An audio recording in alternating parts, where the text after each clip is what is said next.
Think about your workday. You've got dozens of apps, right? But how does a massive, complex system like NetSuite know who you are without making you type in a password every single time?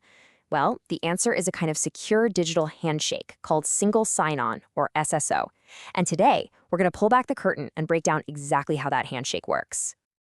So here's the journey we're going on. First, we'll look at the core problem SSO even exists to solve. Then we'll get into how you build what I like to call a bridge of trust right into NetSuite. After that, we'll see the digital handshake that actually makes the connection happen. We're also going to zero in on the one tiny detail that can make or break the whole setup. And finally, we'll look at the cool, automated future that this technology really unlocks.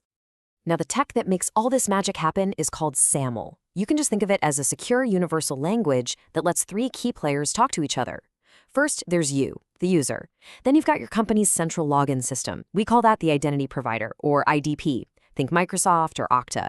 And finally, there's the application you're trying to get into, the service provider, which for us is NetSuite. So let's dive right into part one, the login problem.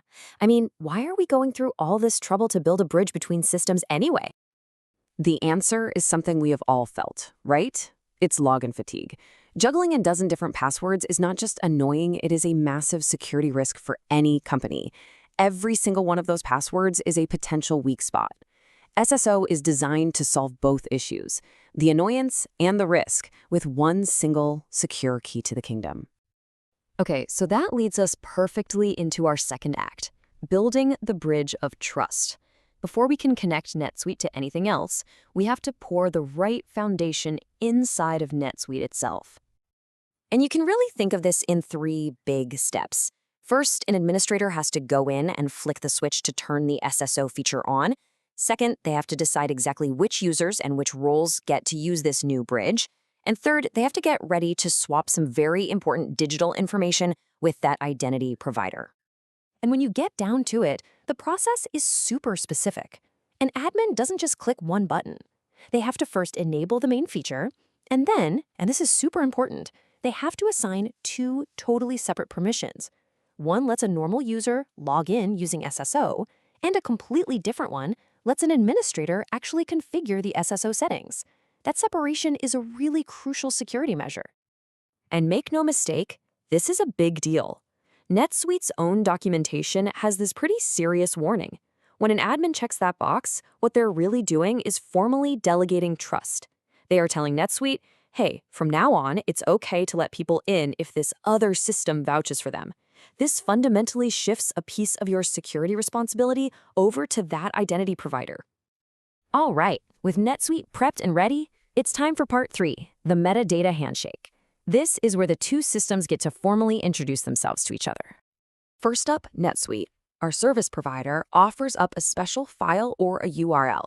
The best way to think of this is like NetSuite handing over its architectural blueprints. It tells the identity provider, this is who I am, this is my address, and this is exactly where you need to send people who want to come in. And in return, the identity provider sends its own metadata file right back to NetSuite. This file is like its official notarized ID card. It contains its digital signature and the precise location of its own login gate. It's the IDP's way of saying, this is how you'll always know it's really me sending you a user. Once that swap is complete, bam, the bridge of trust is officially open for business. This brings us to what is, without a doubt, the most crucial and honestly the most overlooked part of this whole process. It's the secret handshake that actually lets a user get across the bridge, the critical account ID.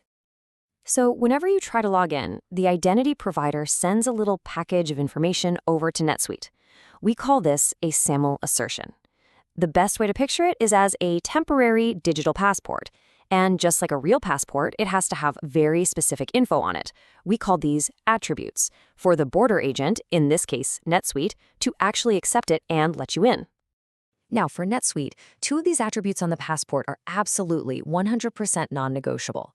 First, you've got the name ID. That's usually your email address, and it tells NetSuite who you are. But it's the second one that causes all the headaches, an attribute with the very specific name account. This one tells NetSuite which company's system you're trying to get into. It is the key that unlocks the right door. And here it is, folks, the key takeaway. The number one top of the list reason that SSO integrations with NetSuite fail is a problem with that little account attribute. If it's missing, if it's misspelled, or if it has the wrong company ID in it, the login will fail. Every single time. It doesn't matter if your username was perfect, without the correct account ID, you are not getting in, period.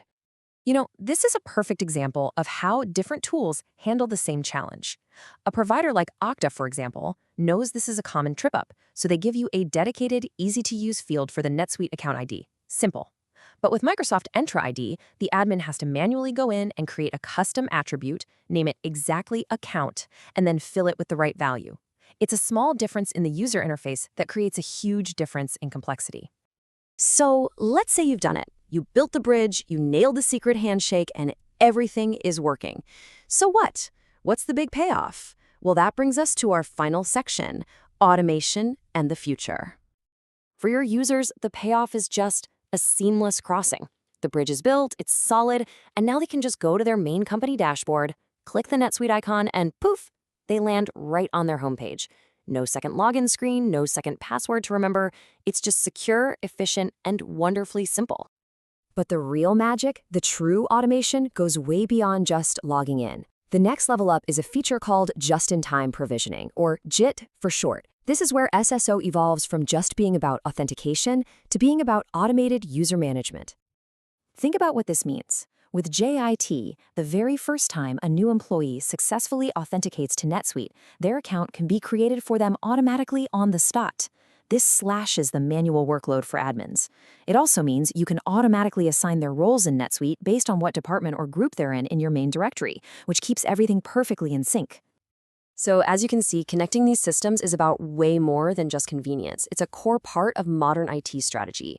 And it leaves us with one final and I think really important question to think about. In a world where our digital identity is the new security perimeter, how strong are the bridges you're building between your clouds?